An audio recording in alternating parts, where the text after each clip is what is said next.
தாய் வீடு ஜனவரி 2026. வரலாற்றில் ஊடல். திருவள்ளுவரும் பிற இலக்கியக்காரர்களும். செல்வநாயகி ஸ்ரீதாஸ். கடந்த இதழ்களில் தலைவன் தலைவியரிடையே ஏற்படும் பிணக்கு, பொய்ச்சினம், பகைத்தல், வெறுத்தல் முதலான செயல்களை குறிக்கும் ஒற்றைப்பதமான ஊடல் காலம், இடம், இனம், மொழி, பண்பாடு முதலிய எல்லைகளை கடந்து எவருக்கும் எக்காலத்திற்கும் ஏற்புடைத்தாக இனிய வாழ்விற்கு பொருந்தும் அன்பின் நுணுக்கங்களை படிப்பார் மனத்தில் ஆர்வத்தை தூண்டும் வகையில் அனைத்து இலக்கணங்களையும் விந்தி நிற்கின்றது திருக்குறள் என்பது கருதுகோளாகும். திருக்குறளில் ஊடல் பற்றி குறிப்பிடும் கருத்துக்கள் எக்காலத்திற்கும் எவ்விடத்திற்கும் உரியனவாக அனைத்து இலக்கண இலக்கியங்களையும் விஞ்சி நிற்கின்றது என்பதே இந்த ஆய்வின் முடிவாகும். முதலாம் இதழில் தொல்காப்பியத்தில் ஊடலும், இரண்டாம் இதழில் சங்க இலக்கியங்களில் ஊடலும், மூன்றாம் இதழில் திருக்குறளில் ஊடலும், புலவி என்னும் அதிகாரத்தில் ஊடலும், நான்காம் இதழில் திருக்குறளில் ஊடல், புலவி நுணுக்கம் என்னும் அதிகாரத்தில் ஊடலும் பற்றி பேசப்பட்டன. தொடர்கிறது. ஊடல் உவகை. ஊடல் உவகை என்பது ஊடலில் ஏற்படும் மகிழ்ச்சியை குறிக்கும் சொற்பதமாகும். இது உளவியல் அடிப்படையில் உருவாகியது.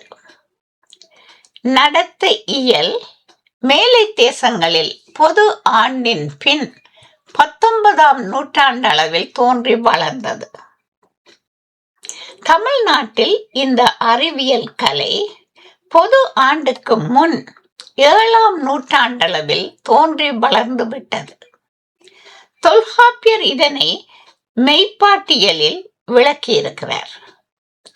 ஊடிப்பின் கூடி தழுவிக் கொள்ளும் போது உடலுறவு வாழ்க்கையில் ஊடல் இன்பம் தரும். அதாவது ஊடுதல் கூடுதலாகிய உடலுறவில் முடிய வேண்டும். புலவி, ஊடல், துணி இந்த வகையான பிணக்கை குறிக்கும் படிநிலை வளர்ச்சி சொற்களாகும். இந்த மனப்பான்கு ஆண்களிடமும் பெண்களிடமும் இருப்பதை தொல்காப்பியம் குறிப்பிடுகிறது. திருக்குறள் ஊடல் பாங்கினை துணி, புலவி என்று சொற்களால் வேறுபடுத்தி காட்டுகிறது. துணி என்பது ஊடலின் உச்சக்கட்டம். கனிந்த பழம் போன்றது. துன் என்னும் அடிச்சொல் துன்னி, அதாவது நெருங்கி இருப்பதை குறிக்கும். துணி கூடலில் இன்பமாக அமைந்திருக்கும் பொய்யை இட்டு கட்டி கொண்டு ஊடும் பாங்கு புலவி எனப்படும். இது பழுக்காமல் பிஞ்சு நிலையில் இருக்கும் கருக்காய் போன்றது. அதாவது ஊடலில் தோன்றும் நிலையே புலவி. தலைவன் தலைவியரிடையே ஏற்படும் செல்ல சண்டை, அதாவது ஊடல், ஈட்டில் கூடி மகிழும் போது ஊடல் தீரும் பொழுது அதன் மூலம் பெறும் இன்பம் அலாதியானது. புலவி பற்றி பார்த்தோம். புலவியின் நுணுக்கம் பற்றியும் பார்த்தோம். இப்பொழுது ஊடல் உவகை பற்றி திருவள்ளுவர் என்ன கூறியிருக்கிறார் என்று பார்க்கலாம். இருவர் மனப்பிணக்கு அடைகிறார்கள். அவ்வாறு ஏற்படும் பிணக்கில் எவ்வாறு மகிழ்ச்சி உண்டாகும் என்று வினாவிற்கு ஊடலின் பின் விளைவு மகிழ்ச்சி என்பதை சம்பந்தப்பட்ட தலைவனும் தலைவியும் அறிந்திருக்கிறவர்கள் ஆதலால் அவர்கள் ஊடல் கொண்டு இன்பம் காண்கின்றனர் என்று கொள்ளலாம். எனவே தலைவனும் தலைவியும் ஊடலில் உவர்த்தல் கொள்வது வெளிப்படை. ஊடல் உவகை பற்றி தேப்போ மீனாட்சி சுந்தரனார் கூறுவதாவது: ஊடல் உவகை என்பது ஊடலால் ஏற்படும் மகிழ்ச்சி, ஒருவரை ஒருவர் புரிந்து கொள்வதும் ஒருவர் மற்றவரை ஆழமாக அறிந்து கொள்வதும், காதலர்கள் அவற்றை அடையாளம் கண்டதால் பெறும் பேரின்பமும் ஆகும். இதனால் முழுமை அடையும் உள்ளொளி பெறுகின்றனர் என்கிறார். தொல்காப்பியரும் புலத்திலும் ஊடலும் காம இன்பத்திற்கு சிறந்தவை என்கிறார். ஊடலின் படிநிலைகள் பற்றியும் ஊடலில் தலைவிக்குரிய மரபு தோழிக்குரிய மரபு பற்றியும் தெளிவாக கூறுகிறார். புலவி, ஊடல், துணி பற்றியும் அவற்றின் வேறுபாடுகள் பற்றியும் உரையாசிரியர்கள் விளக்குகிறார்கள். அடுத்ததாக திருவள்ளுவர் ஊடல் உவகை பற்றி என்ன கூறியிருக்கிறார் என்று பார்க்கலாம். இல்லை தவறு அவர்க்கு ஆயினும் ஊடுதல் வல்லது அவர் அளிக்குமாறு.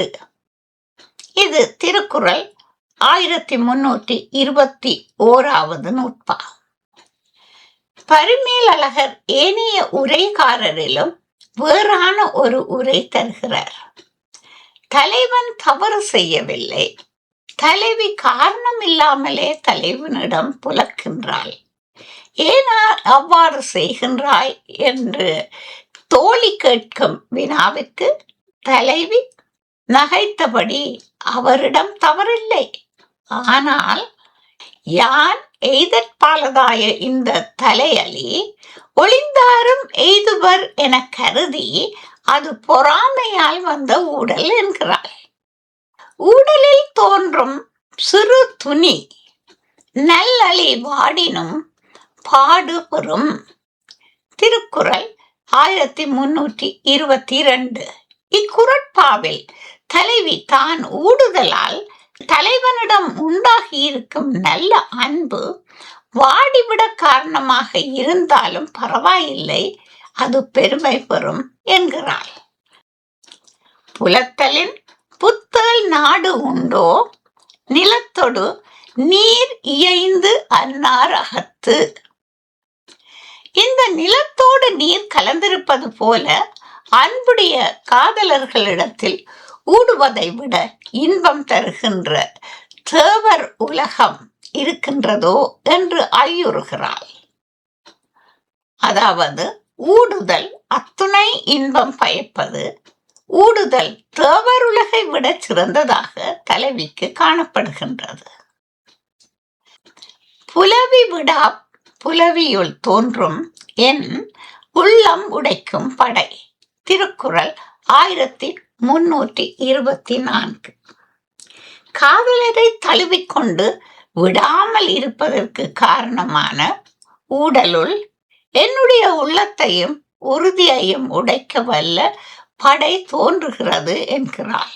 இங்கு உள்ளம் உடைக்கும் படைக்கலம் என்றது வணக்கத்தையும் பணிமொழியையும் குறிக்கின்றது என்கிறார் பரிமேலழகர். தவறிலராயினும் தாம் வீழ்வார் மென்தோள் அகல்தலின் ஆங்கு ஒன்று உடைத்து. இது திருக்குறள் 1325 நூற்பா. தவறே செய்யாத நிலையிலும் கூட தன்னுள்ளம் கொள்ளை கொண்டவளின் ஊடலுக்கு ஆளாகி அவளது மெல்லிய தோள்களை பிரிந்திருப்பதில் ஓர் இன்பம் இருக்கின்றது என்பது இக்குறட்பாவின் பொருளாகும். உணலிலும் உண்டது அறல் இனிது, காமம் புணர்தலின் ஊடல் இனிது. குறட்பா 1326. உண்ணுகின்ற போது உண்டாகின்ற இன்பத்தை விட உண்டது சீரணிக்கின்றதால் உண்டாகும் இன்பம் சிறந்ததாகும். ஊடலில் தோற்றவர் வென்றார், அது முன்னும் கூடலில் காணப்படும். குரட்பா 1327. காமம் நுகர்வதற்குரிய இருவருள் ஊடலில் தோற்றவர் வென்றவராகிறார். அது அப்போது அறியப்படாததே ஆனாலும் பின்னர் புணர்ச்சியின் போது அறியப்படுகிறது. அது முன்னும் கூடலில் காணப்படும். ஊடுதல் காமத்துக்கு இன்பம், அதற்கு இன்பம் கூடி முயங்கப்பெறின். குறள் 1330. கூடுதல், கருத்து ஒருமித்து இருத்தல், தழுவுதல் போன்றவை காம இன்பத்திற்கு உரியவை. அத்தகைய காம இன்பத்திற்கு உரியனவாக அனைத்து செயல்களும் ஊடல் நிலையில் இல்லை. இவை அற்ற நிலை துன்பம் பயத்தலால் இரண்டிற்கும் இடைப்பட்ட புலவி நிலையை நீடிக்க விடாது அளவுடன் புலவியை நிறுத்தி கொண்டு காதலர் இருவரும் தம்முள் கூடி தழுவி அளவற்ற இன்பம் பெறல் அரிதாகியால் கூடி முயங்கப்பெறின் என்றார். இது திருக்குறளின் இறுதி நூற்பாவாகும். முடிவாக இன்பத்தை மட்டுமே இடையறாது அனுபவித்துக் கொண்டிருந்தால் அவ்வின்பத்தில் சுவை குன்றிவிடும். கணவன் மனைவியர், காதலன் காதலியரிடையே ஏற்படுகின்ற சிறு சிறு மன வேறுபாடுகள், சிறு சிறு பொய்க்கோபங்கள் முதலியன ஏற்பட்டு சமாதானமாகும் பொழுது ஏற்படும் கூடல் இன்பம் தனியானது. பொதுவாக புலவி தலைமகளாலேயே ஏற்படுத்தப்பட்டாலும் திருவள்ளுவர் இவ்வியலுக்கு புலவி பெயர் சூட்டி இருக்கிறார். ஊடலுக்கு காரணமானவள் ஊடலால் தலைவன் அடையும் துன்பம், அத்துன்பத்தை தலைவியும் தோழியும் கண்டு இரசிப்பது, ஊடல் மிக்க வழி அதனால் ஏற்படக்கூடிய விளைவு என்று இத்தகைய தகவல்களை புலவி என்னும் அதிகாரம் எடுத்து வருகிறது. தொடர்ந்து வரும் புலவி நுணுக்கம் புலவி உண்டாவதற்கு காட்டப்படும் காரணங்களை விதந்து கூறும் பகுதியாகும். புலவிக்குரிய காரணம் வெளிப்படையாக புலப்படாது. அதனால் மிக சிறிதாக காணப்படும் காரணத்தை பெரிதாக்கி புலவி மேற்கொள்ளப்படுகிறது. இன்றைய நிலையில் ஈரை பேனாக்கி பேரை பெருமாளாக்கி என்று சொல்லப்படுகிறதே, அதே போன்றதுதான். ஊடலில் காரணங்கள் மிக திறமையாக கற்பித்து கூறப்படுகின்றன. அவை இயல்பாகவும் இரசிக்கக்கூடியதாகவும் உள்ளன. கூடவே ஊடலில் கண்ணீர், அழுகை, சினம் முதலிய மெய்ப்பாடுகள் சிறப்பாக கூறப்பட்டுள்ளன. இங்கு கூறப்படும் ஒவ்வொரு காட்சியும் கவிஞன் மனத்தில் இருந்து கிளர்ந்து எழுந்த கற்பனை வளம் மிக்க காட்சிகளாகும். காதலை முற்றாக அனுபவித்த ஒரு கவிஞனின் வெளிப்பாடாகவே இவை காணப்படுவது திருவள்ளுவரின் சிறப்பாகும். புலவி நுணுக்கம் என்பது திருக்குறளில் உள்ள முக்கியமான ஒரு கருத்தாகும். காமத்துப்பால் 25 அதிகாரங்களும் புலவி நுணுக்கத்தை ஒப்பது பிறிது இல்லை என்று மிக உயர்வாய் சொல்லுவார் வ. சுபமாணிக்கனார். மேலும் அவர் பரத்தையரை ஒதுக்கி ஊடல் அதிகாரங்களை நுணுக்கமாக யாத்த பொது பெருமை உடையவர் வள்ளுவர். எனினும் பரத்தமை குறிப்பை அவர் ஒதுக்கவில்லை. ஆடவன் நிறையாளன் எனினும் அந்நிறைவு குறைவாகவே பெண்ணுள்ளத்திற்கு படம் போலும். இந்த இப்பிறவிக்கு இருமாதரை சிந்தையாலும் தொடேன் என்ற வரத்தை பெருமகன் இராமனிடம் கூட சீதை பெற்றாள் என்கின்றார் கம்பர். ஆடவன் தவறுக்கு சமுதாயத்தில் வாய்ப்புகள் உண்டு என்பதையும் அவள் அறிவாள். தன் கணவன் தவறிலன் என்பதையும் அறிவாள். அறிந்து வைத்தும் ஊடற்காலத்துக்கு தவறுடையான் போல சுட்டி புலவி மிகுவாள். பெண்ணினத்தின் உள்ளோட்டத்தை புலவி நுணுக்கத்திற்கு பயன்படுத்துவர் எனவும் இவ்வதிகாரம் பற்றி கூறியுள்ளார். திருக்குறள் ஒட்டுமொத்தமாக எக்காலத்திலும் எம்மக்களுக்கும் பயன் தரும் வகையில் படைக்கப்பட்ட இலக்கியம் என்பதில் ஐயமில்லை. திருவள்ளுவர் தனது எல்லைக்குள் எடுத்துக்கொண்ட எந்த பகுதியையும் அதன் ஆழம் அகலம் காண தவறவில்லை.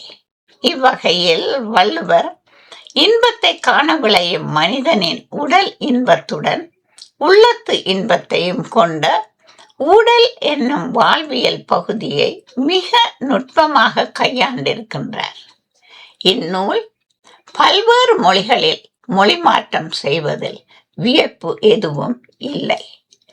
முற்றும்.